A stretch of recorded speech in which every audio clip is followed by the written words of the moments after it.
Setahu saya yang kota bersejarah menjadi ibu kota itu 3, Ya. yaitu Jakarta, kemudian Yogyakarta, kemudian Bukit Tinggi. Jadi yang pertama tetap di Jakarta itu kan setelah Jakarta, proklamasi ya, tahun ya, 45 kan ya. ya betul. Agustus 45 itu ibu kota administratifnya di Jakarta. Jakarta, ya. Kemudian kenapa Kemudian, itu ya bisa dipindahkan ke Jogja, Bapak? jadi itu dipindahkan itu karena memang situasinya tidak memungkinkan, ya. Jadi setelah setelah kita merdeka itu sebetulnya sadar bahwa akan ada Jepang masih berkuasa. Jadi Oh, pemerintah itu gitu. Jepang masih punya kekuatan dan pasti sekutu akan masuk. Nah, disinilah kemudian kita sudah mempersiapkan diri membentuk BKR pada 22 Agustus Ya. 45. Kemudian dalam BKR itu masih sederhana sekali tentaranya, bukan tentara profesional karena namanya Badan Keamanan Rakyat, hanya untuk keamanan, bukan untuk pertahanan. Dan kemudian senjata kita juga nggak punya. Kemudian sekutu itu mulai masuk dalam 2 tahap. Yang pertama itu tanggal 16 September 45 itu pasukan Inggris yang ikut sekutu itu Ya. mendarat di Jakarta, yaitu pasukan yang namanya SEAC atau Southeast Asian Command. Southeast Asian Command itu dipimpin oleh Laksamana Lord Louis Mountbatten. Itu di Jakarta. Kemudian pada saat itu pokoknya Indonesia itu jangan berubah, status quo masih dalam konteks Jepang. Nah, ini yang tidak dimaui oleh kita. Nah, kemudian tanggal 29 September 1945 itu masuk lagi, yaitu yang namanya AFNE atau Allied Forces for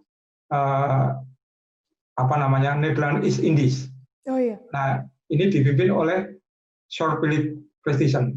Oh, Nah, berarti ini disinilah Belanda ya, Pak ya, yang ini? bukan Inggris ini, Oh, ini Inggris semua? Inggris juga. Iya. Inggris tapi pasukan sekutu, tapi dari bagian dari pasukan sekutu.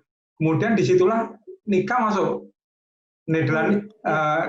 Netherlands Indies Civil Administration yang kemudian Mbak tadi sebut sebagai tentara pemerintahan Belanda itu masuk ikut FNI ini di Jakarta. Nah, disitulah Nika itu tidak mau jelas tidak mau, dia kehilangan besar. Jadi kemerdekaan Indonesia itu rugi besar bagi Belanda, sehingga dia tidak mau. Maka terjadi satu pemaksaan terhadap pemerintah Indonesia yang baru supaya tetap di bawah Belanda.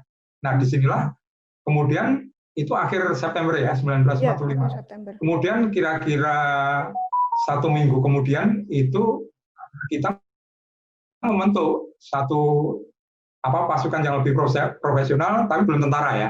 Itu namanya TKR. Ya. Oh ya, TKR. Ya, Tentara Keamanan Rakyat. Tentara Keamanan Rakyat.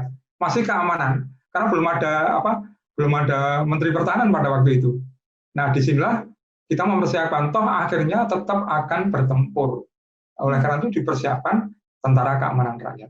Pada 5 Oktober 1945 yang kita peringati sebagai Hari Angkatan Bersenjata Republik Indonesia itu.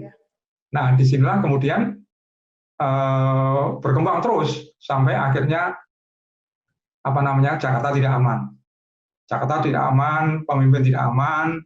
Lalu di dalam negeri sendiri ada perubahan, yaitu kabinet presidensial berubah menjadi kabinet parlementer, yaitu pada tanggal 14 November 1945 itu dilantik kabinet baru yang dipimpin oleh Sultan Syahrir. Oh iya. Sultan Syahrir. Nah, itu 14 November. Nah, keamanan tetap tidak terjaga di Jakarta. Banyak pemimpin-pemimpin yang bahkan sempat ditembak tapi tidak kena ya. Inilah yang menyebabkan kemudian ini tidak bisa dipertahankan di Jakarta. Maka dipindahlah satu pusat pemerintahan baru, yaitu di Jakarta. Nah, disitulah kemudian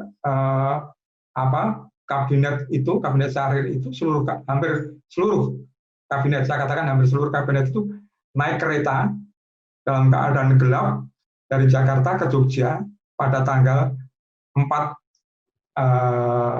Januari 1946 dan sampai di Jogja pagi 5 Januari 1946. Nah, Itulah itu mulai sendiri, kembali. ya. Terima kasih sudah nonton. Jangan lupa like, subscribe, dan share ya.